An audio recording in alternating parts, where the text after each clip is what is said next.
Hey, what's up, guys? Welcome to Cinco Symposium.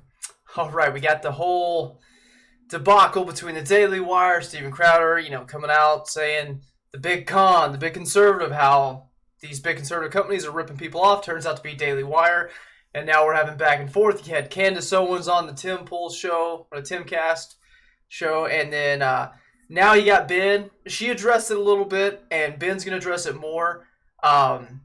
From my first take, I just honestly think that, Steven was wrong. I feel like there's something fishy here. The fact that Steven came out and came such a hard attack against the Daily Wire. If it was a bad business arrangement, if it's a bad deal, then okay, yeah, don't sign the contract. Don't do it.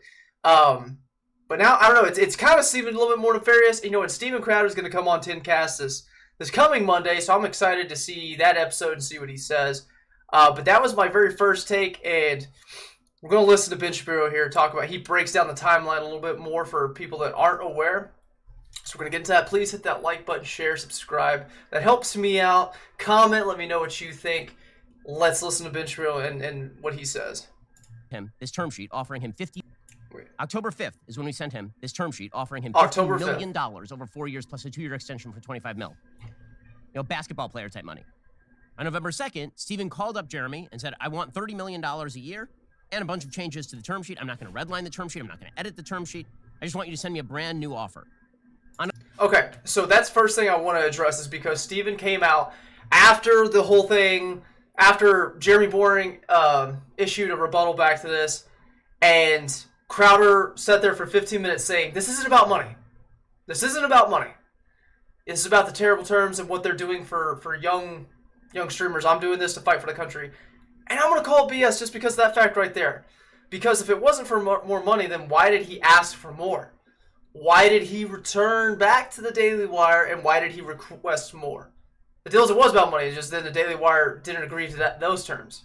November 6th, 4 days later. Remember, this is after he's already sounded off. He's got the term sheet. He's had it for a month. November 6th was election night.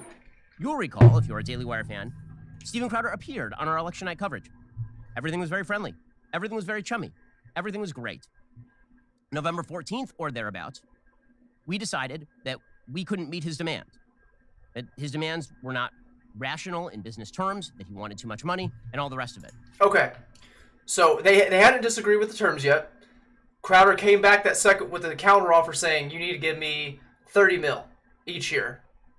So it would have been about a 120 mil deal altogether. And he goes and he does a hangout with the Daily Wire guys. Everything's cool. And it wasn't until after that point, some days after that, when Daily Wire finally decides, yeah, we can't do it. We can't do it. And they let him know that. So if this wasn't about money, and this wasn't, this was about saving America and making good deals for the young streamers and all that and the upcoming talent, then why did he go and be a part of their show? That's something else that kind of... So we let him know, no hard feelings. We're still friends, just like we do in every contract negotiation. As Tim Pool said on his show last night, we've had contract negotiations with Tim, and we disagreed, and we went our separate ways, and we still like Tim still likes us, and all the rest. Okay, so November 14th or thereabouts, we told Steven that we couldn't meet his demands. Fast forward another month, December 12th, he registered the site Stop Big Con. Hey, that's when he registered it. Remember, October... All right, yeah, so November 14th, they give their official ruling on, or their official decision saying, hey, we can't meet this demand that you want of 120 mil, 30 mil a year. A month later, December 12th, he registers the Big Con website. So that's when stuff starts going in motion and getting, planned out for this whole campaign he's got going. November 5th is when he received the terms. November 14th is when we said we could not meet his demands. December 12th is when he registered Stop Big Con because he knew that 3 days later he was going to be announcing that he was leaving the Blaze. He needed a plan, and attacking us was the plan. December 15th, he announced he was leaving the Blaze. A month after that, he texted Jeremy in friendly fashion to ask if they could talk.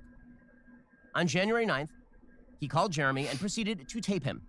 Without permission, without Jeremy's knowledge, he proceeded to tape a person who was supposedly his friend. And remember, this is all based on the passion of the upset that he had over a term sheet that was submitted to him on October 5th. It is a month. It's actually 36 days after. So January 17th is when he launches Stop Big Con.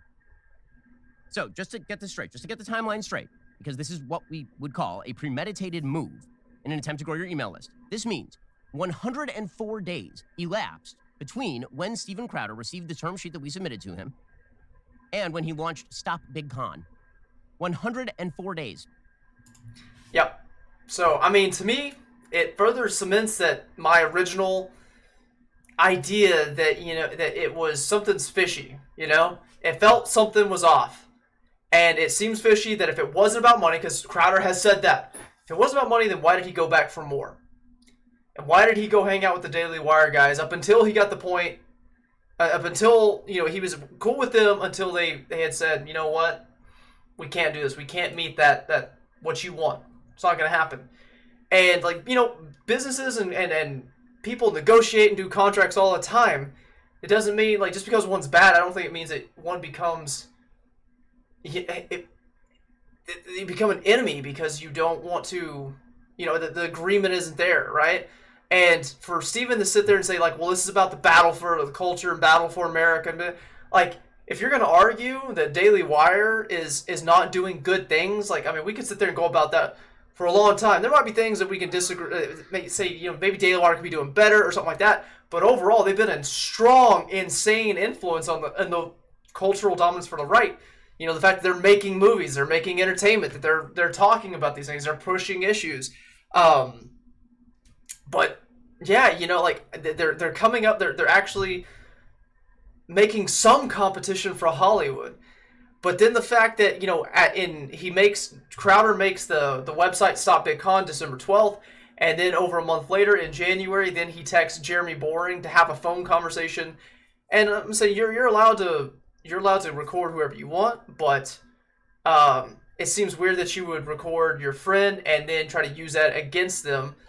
And, he's got him in a gotcha moment because he said, we're going to, people, new talent coming in, that they're lower tier people that are not as famous and aren't going to make as much money. Yeah, they're going to be they're going to be wage slaves for a while. You start at the bottom of the barrel.